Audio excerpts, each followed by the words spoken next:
I was talking to a client tonight about my upcoming move, and she asked me if there was an object that I have moved with me during all my moves. You know, I can't even tell you how many times I've moved, a lot. And she said, is there an object that you always take with you no matter where you go? And I said, you know, in fact, there is. um,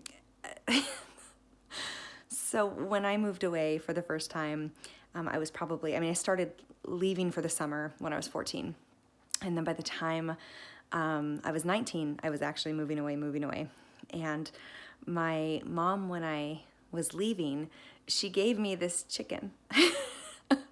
And she said, so you never forget where you came from. I am a 9th generation Tucsonan, I think. I am a cowgirl, born and raised. Most people wouldn't know that by knowing me now or meeting me.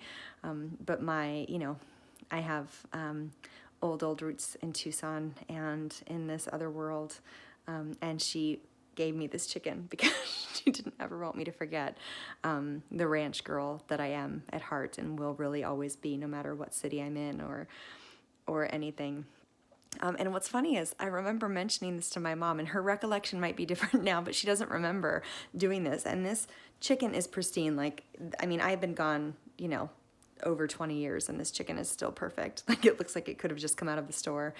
So my client and I kept talking, and and I said, tell me about your objects. Like, what would you take with you? Like, what's your most precious item? And it was really hard for her to kind of wrap her brain around, because she was saying, well, like, if there was a fire, because in California we're always like, what would we grab if we had to leave, right? Because that's a real reality for us here. And she's like, well, I would take this, well, I would take that, and I said, well, what object is the most precious to you? I said, because no offense to Chicken Little here, but I wouldn't grab him in a fire. Like, you're on your own, buddy. Like, sorry. And she, so she thought for a minute, and her breath like left her body. And she said, the Bible that my husband prayed with every day, because it saw me through his death, and it helped me, it helped me survive.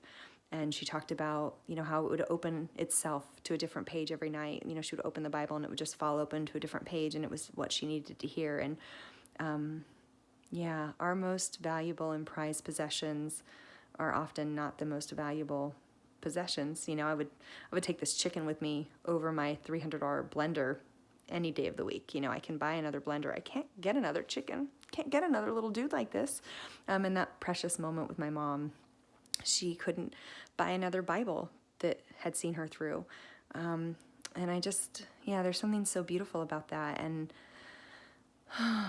when we're thinking about coming home to ourselves, it's these objects that in so many ways are expressions of the homes within ourselves. The beautiful parts that we love about ourselves or our lives or our history are represented in these objects. And it's really special. So I feel really grateful for that question. And then my question for you is,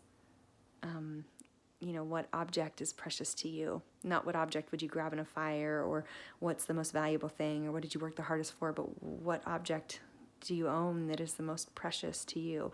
Outside of our family, obviously our family, our kids, our dogs, our loved ones are the most important thing. But when it comes to objects, like, I don't know, I think we can learn a lot about who we are as people based on, what we have. Like, this says how much I love my family, how much I love where I come from, even if I don't live there again another day of my life. You guys are always with me, and it's part of who I am, and it's one of the things that I love most about myself. So I hope that by you answering this question of what thing is most precious to you, that you can fall in love with yourself a little bit more and have more love and compassion for the beautiful life you've created for yourself and the beautiful life you continue to create every single day.